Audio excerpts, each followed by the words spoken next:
Hello friends, ഞാൻ നല്ലൊരു cinema കണ്ടു. മലയാള സിനിമയാണ്, ക്രിസ്മസ് റിലീസ് സിനിമയാണ്. എനിക്ക് ഒട്ടും വർക്കായില്ല കേട്ടോ. എന്ത് സിനിമയാണത്! സിനിമ എന്ന് പറയാൻ പറ്റില്ല, എനിക്കതൊരു നാടകമായിട്ടാണ് തോന്നിയത്.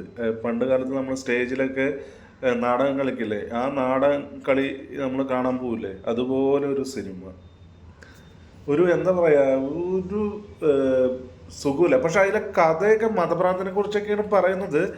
പക്ഷേ എന്താണ് അത് കാട്ടിക്കൂട്ടിയത്, എന്തിനാണ് അങ്ങനെ ഒരു സിനിമ എന്ന് പറഞ്ഞിട്ട് ഞാൻ സോഷ്യൽ മീഡിയയിലേക്ക് തള്ളൽ കണ്ടപ്പോൾ വിചാരിച്ചു ഇത് ഭയങ്കര നമുക്ക് ഭയങ്കര ഇഷ്ടപ്പെടും, ലവ് സ്റ്റോറിയാണ്, പിന്നെ ഈ മതം, ഈ ഇരു മതക്കാർ തമ്മിലുള്ള ലവ് സ്റ്റോറിയാണ്, അങ്ങനെയൊക്കെ പറഞ്ഞിട്ടാണ് ഞാൻ ആ സിനിമ കാണാൻ പോയത്.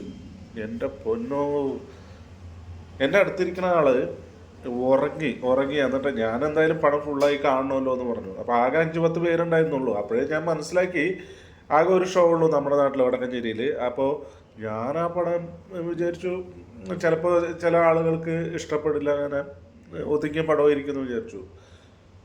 പടം കണ്ടപ്പോഴല്ലേ മനസ്സിലായത് ഈ തള്ളിമറിച്ചിലൊന്നുമില്ല. അതിൽ ഷെയ്ൻ നിഗം പെർഫോമൻസ് ഒന്നും പോരാട്ടാ. ഷെയ്ൻ നിഗം ഡാൻസ് നന്നായി ചെയ്തിട്ടുണ്ട്. അതിപ്പോൾ അവന് ഡാൻസ് ചെയ്യാൻ കഴിവുള്ളത് കൊണ്ട് മാത്രം ഡാൻസ് ചെയ്യുന്നു. പിന്നെ അതിലെ പെൺകുട്ടിക്ക് തീരെ അഭിനയമില്ല, അഭിനയിക്കാൻ അറിയില്ല. രണ്ടുപേർക്കും ഇപ്പം രണ്ടുപേരും ഏകദേശം ഈക്വൽ തന്നെയാണ് പറയുന്നത്. മുഖത്തൊന്നും ഒരു എക്സ്പ്രഷൻ ഇല്ല.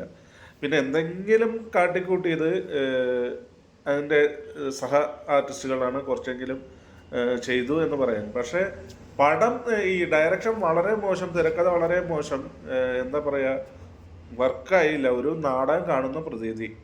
പടം ഏതാണെന്ന് വെച്ചാൽ നമ്മളുടെ മലയാള സിനിമയായ ഹാൽ എന്ന സിനിമയെക്കുറിച്ചാണ് ഞാൻ പറഞ്ഞത്.